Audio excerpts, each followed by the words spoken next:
అందంగా ఉన్నాను. ఇప్పుడు ఈ కోటు వేసుకోవాలి, ఈ బ్యాగ్ తీసుకోవాలి. దాని తర్వాత ఎవరిని చూసినా ఈ నోటిని ఇలాగే ఈ అని నవ్వుతూ ఉండాలి. ఎవడైనా కానీ పడిపోతారు. పడేస్తాను. ఏంటి, పడేయగలుగుతావా? పడేస్తావుకా?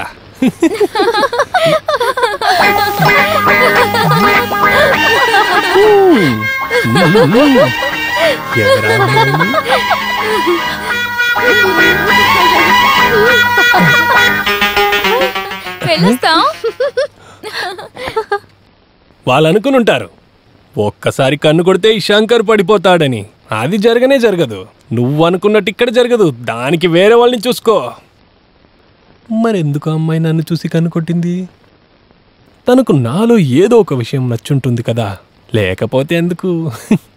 ఓ, అది తెలుసుకోకుండా నేను తలుపు మూసేశానే. లేదు, ఇక ముందు నేను ఎప్పుడు అలాంటిది చేయను.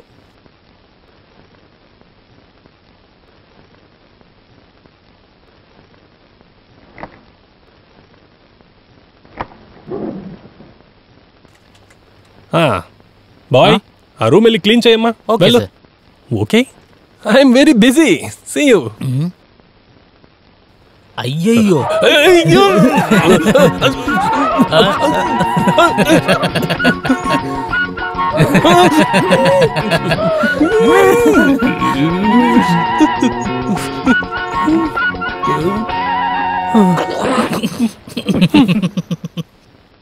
తెల్లారి లేచి నా మొహాన్ని అద్దంలో చూసుకున్నప్పుడే అనుకున్నా అయిపోయిందని. మొత్తానికి నా పరువు పోయింది. నీకేమైందిరా చెప్పు.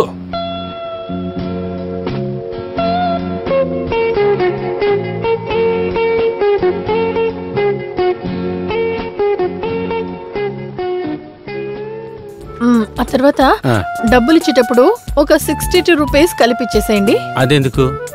ఒక పాత బాకీ ఉందిలేండి. నేను ఆ రోజు చెప్పాను కదా నెక్స్ట్ టైం వచ్చినప్పుడు ఇచ్చేస్తానని. ఇదిగో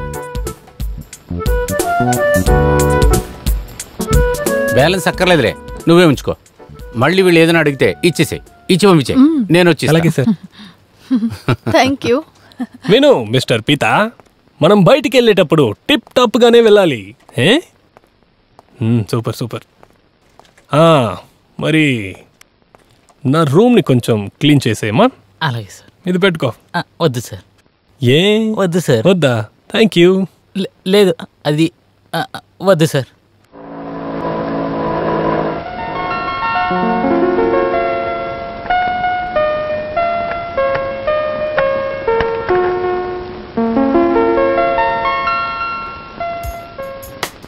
డిఎస్పీ గారు కాల్ చేశారు, ఎప్పుడైనా రావచ్చు.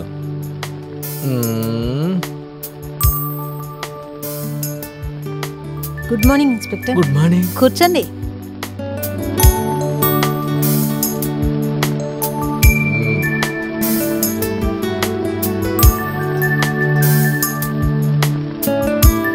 నా పేరు సీమా మేనన్. చాలా పర్సనల్ అయిన విషయంలో మీ హెల్ప్ కావాల్సి వచ్చింది. ఏంటో తెలియలేదే. విషయం ఏంటో చెప్పండి.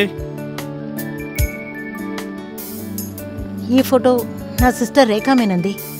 తనకి సంవత్సరం ముందు ఒక యాక్సిడెంట్లో మనసులో అది ఎలా చెప్పగలను? ఏ విషయమైనా పర్వాలేదు, దాచుకుంటే చెప్పండి. తను అబ్నార్మల్గా అయిపోయింది.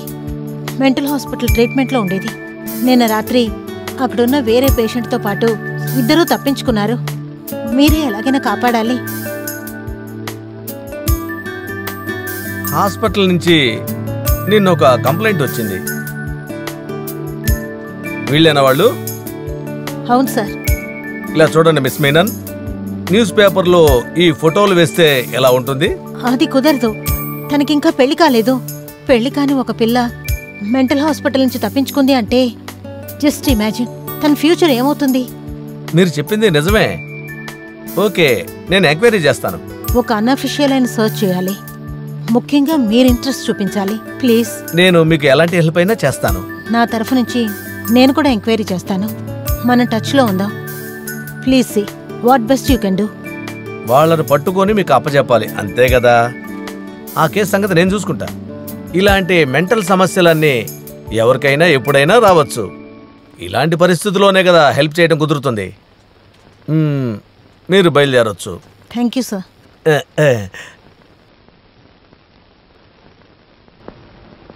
ఒకసారి ఇలా రా. సార్ చెప్పండి సార్. Name plate ఎక్కడయ్యా? ఉంది సార్. అదేంటంటే హెడ్ కానిస్టేబుల్ అయిన నువ్వు ఎస్ఐ రూమ్లోకి మాటమాటికి ఎందుకు తొంగి చూస్తావు? నా రూమ్కి అందమైన ఒక అమ్మాయి కంప్లైంట్ తీసుకుని వస్తే నువ్వెందుకయ్యా తొంగి తొంగి చూస్తావు? డిస్మిస్ చేస్తాను, చూసుకో. లేదు సార్, ఇలా దాక్కొని చూడటం, ఇలా స్పై పని చేయటం నాకు నచ్చదు. కానీ ఏం చేయగలను? నేను స్టేషన్ లోపలన్నా బయట ఉన్నా మీ మీద ఒక కన్నేయమని ముఖ్యంగా మీ అమ్మగారే నాతో చెప్పారు. నేను సర్వీస్కి వచ్చేటప్పుడు మీ నాన్నగారే హెడ్. మీ అమ్మగారు ఏదన్నా చెప్పారంటే అది చేసే తీరుతాను. మా అమ్మతో ఏగలక వస్తున్నా. ఇలా చూడవయ్యా, వెళ్ళి నీ పని చూసుకో, వెళ్ళు. అలాగే సార్, నేను అది మాత్రమే చేస్తాను.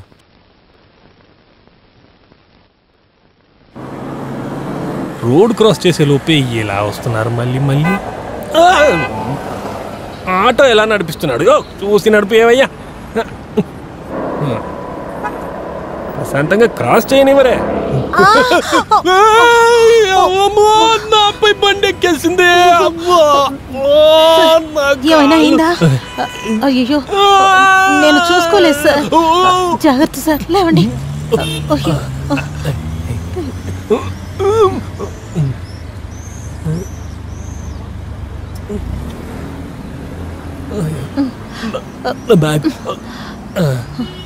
సారీ, వెళ్ళొస్తాను. సారీయా? నీ పాటికి నువ్వు వెళ్ళిపోతావా? నన్ను హాస్పిటల్కి తీసుకెళ్ళు. అయ్యో, ఇంకో బండి ఏది లేదే. ఎందుకు? నీ బండిలో వెళ్ళొద్దా? ఏంటి? అయితే పద, నన్ను హాస్పిటల్కి తీసుకెళ్ళు. నాకు రక్తం కారిపోతుంది. వెళ్ళు, త్వరగా వెళ్ళు.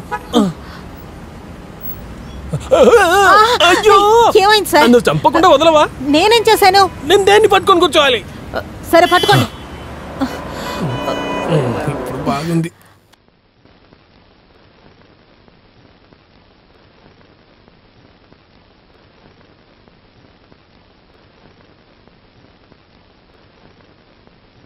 ఈ కో ఇన్సిడెన్స్ ఏంటంటే అదొక లైఫ్ ఇన్సిడెంట్ లాగా. మీరే చెప్పండి. మీరు స్కూటర్లో నన్ను వచ్చి గుద్దారు, నేను పడ్డాను, నన్ను హాస్పిటల్కి తీసుకెళ్లారు. చిన్న పరిచయం వలన నా గురించి మీరు అర్థం చేసుకున్నారు. మిస్ సీమాని నేను అర్థం చేసుకున్నాను. ఇప్పుడు మన ఇద్దరి మధ్య ఉన్న ఈ సూపు బంధాన్ని పెంచుతుందా? భగవంతుడా, నీకు ధన్యవాదాలు. ఏంటి బంధమా? లేదు, అంటే ఐ మీన్ అది ఫ్రెండ్షిప్ గురించి అన్నాను. ఓహో, సరే సరే. బైక్ యాక్సిడెంట్ జరిగిన తర్వాత మీరు అరవడం చూసి నేను మీకేమైనా ఫ్రాక్చర్ అయిందేమో అనుకున్నాను. కానీ హాస్పిటల్కి వెళ్ళిన తర్వాత ఒక చిన్న ఘాటు కూడా లేదు. అది ఎందువల్ల? గొద్దిన వేగంలో నేను చనిపోయి ఉంటే నా శరీరపు అంగాలన్నీ చెదిరిపోయి కనిపెట్టలేని వాడిలాగా ఉంటాను. ఇంత జరిగాక మీరు నాకు ఏమవ్వలేదా అని అడుగుతున్నారంటే, 1 మంచి మనసు ఉన్నందువల్ల, 2 దానికంటే ముఖ్యము శరీరంలో ఉన్న ఫిజికల్ అడ్వాంటేజెస్, 3 అందంగా ఉన్న సున్నితమైన ఒక మనసు మిస్ సీమ దగ్గరుంది. మంచి మనసున్న వాళ్ళకి ఇలాంటి 2 యాక్సిడెంట్లు జరిగినా కానీ ఏమీ అవదంట. చూడండి శంకర్దాస్, సూపు చల్లారిపోతుంది. మర్చిపోయాను, థ్యాంక్ యూ. తర్వాత ఇంకొక విషయం, ఇప్పుడు మీరు సేల్స్ రిప్రజెంటేటివ్గా ఉన్నారని నాకు తెలుసు. ఇంకెందుకు ఇటువంటి మీటింగు? నేను కొనుక్కునేలాగా మీ దగ్గర ఏమీ లేదు. నిజంగానే బైక్ యాక్సిడెంట్ నా తప్పు వల్లే జరిగింది. నేను చాలా మతిమరుపు మనిషిని. నేను కూడా కొన్నిసార్లు అలా అయిపోతాను. ఇద్దరు ఒకేలాగా ఆలోచించే మిస్టర్ శంకర్దాస్, ప్లీజ్. సారీ. నేను చాలా వరీడ్గా ఉన్నాను. వై? నా సిస్టర్ రేఖ కనపడడం లేదు. ఎక్కడికి వెళ్ళారు? తప్పించుకుంది. తప్పించుకొని వెళ్ళారా? ఎక్కడి నుండి? అది చాలా పెద్ద ట్రాజడీ స్టోరీ శంకర్దాస్. తను మెంటల్ హాస్పిటల్లో ట్రీట్మెంట్ తీసుకుంటోంది. 2 రోజులుగా తను ఇంకొక పేషెంటు కనపడడం లేదు. ఎలాగైనా సరే వాళ్ళిద్దరినీ కనిపెట్టాలన్న ఆదుర్దాతోనే తిరుగుతున్నాను. కాదు, మీరు సేల్స్ రిప్రజెంటేటివ్ అయినందువల్ల చాలా ట్రావెల్ చేస్తుంటారు కదూ? ట్రావెల్ చేసుంటానా? కొత్తగా ఒక షూ కొన్నాను, ఒకే వారంలో అరిగిపోయింది.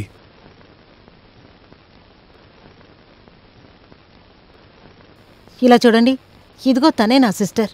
ఎక్కడైనా తన్ని చూశారంటే నాకు వెంటనే ఒక ఫోన్ చేయండి. ఇదే మీ సిస్టరా? అవును. ఈ అమ్మాయిని పొద్దున చూసానే. ఎక్కడ చూశారు? చెప్తాను కానీ దానికి ముందు ఒక ప్రశ్న, 1 క్వశ్చన్. మెంటల్ హాస్పిటల్ నుంచి 2 ఆడవాళ్ళే తప్పించుకున్నారా, లే 2 మగవాళ్ళు అంటే 2 వయసు అయిన వాళ్ళు కూడా అక్కడి నుంచి తప్పించుకున్నారా అని చెప్పండి. లేదు. ఎందుకలా అడిగారు? Come on tell me. నిన్న మీ సిస్టర్ ఇంకొక అమ్మాయి 2 ముసలోళ్లతో నేనున్న హోటల్లోనే రూమ్ తీసుకొని ఉన్నారు.